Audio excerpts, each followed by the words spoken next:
Gujarati TV લાઈવમાં આપનું સ્વાગત છે। તારક મહેતા કા ઉલ્ટા ચશ્માની ટીમે જેતપુરના સમઢિયાળા ગામની મુલાકાત લીધી। રખડતા ઢોર મુક્ત ગામ સમઢિયાળાની મુલાકાતે તારક મહેતા કા ઉલ્ટા ચશ્માની ટીમ કલાકારોએ બાલમુકુંદ ગૌશાળાની મુલાકાત લઈને પ્રશંસા કરી। વહેલી સવારે જઈને સૌથી પહેલા મતદાન કરી લેજો। જેતપુર તાલુકાના બોરડી સમઢિયાળા ગામ સંપૂર્ણ રખડતા ઢોર મુક્ત બન્યું છે, ત્યારે રખડતા 250 જેટલા ઢોરને બાલમુકુંદ ગૌશાળામાં રાખવામાં આવ્યા છે। આ રખડતા ઢોર મુક્ત ગામની મુલાકાત માટે તારક મહેતા કા ઉલ્ટા ચશ્માની ટીમના સુંદર, અબ્દુલ, ગોલી, હાથી અને ટાપુ સહિતના કલાકારો આવી પહોંચ્યા હતા। કલાકારોએ બાલમુકુંદ ગૌશાળાની મુલાકાત લઈને પ્રશંસા કરી હતી, સાથે જ ગૌશાળાના દર્શન કરીને ગ્રામજનોનો આભાર માન્યો। ગૌશાળા જોઈને ટ્રસ્ટીઓ તેમજ ગ્રામજનોને પણ બિરદાવ્યા હતા અને રખડતા ઢોર મુક્ત ગામ સૌ કોઈ માટે પ્રેરણારૂપ છે। સાથે જણાવ્યું હતું કે અન્ય ગામોએ પણ આ ગામ ઉપરથી શીખ લઈને રખડતા ઢોર મુક્ત ગામ બનાવવાની પ્રેરણા લેવી જોઈએ। આપણા સૌ કોઈ માટે ગૌરવની ક્ષણ છે। સાથે જ ગુજરાતના દર્શક મિત્રોને ગુજરાતના સ્થાપના દિવસની ખૂબ ખૂબ શુભકામના પાઠવી હતી। તેમજ જણાવ્યું હતું કે લોકસભાની ચૂંટણી હોય ત્યારે દિવાળી અને હોળી આવે તેવો ઉત્સવ હોય છે। સાથે જ આ એક એવું પર્વ છે જે સૌને લાગે અને રાષ્ટ્રીય પર્વ છે। હું જેટલી પણ વખત મતદાન કરું છું તેનો મને આનંદ હોય છે। જે યુવાનોનું પહેલી વખત વોટિંગ છે તેની માટે ખાસ પહેલ છે કે સૌ કોઈ અચૂક મતદાન કરવા જજો।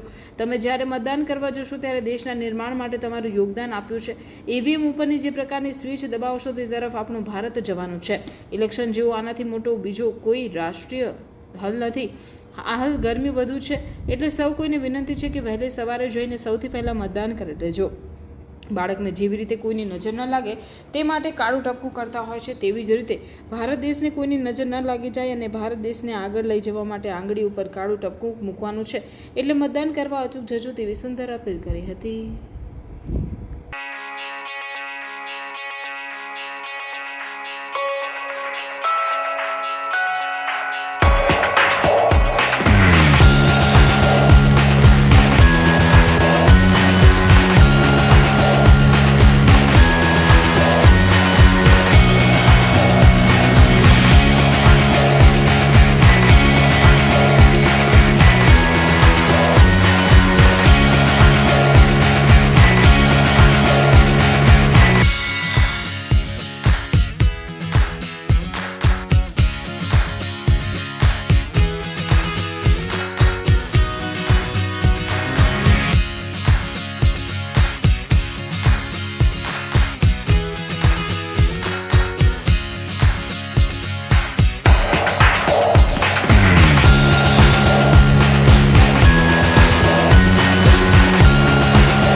Thank you.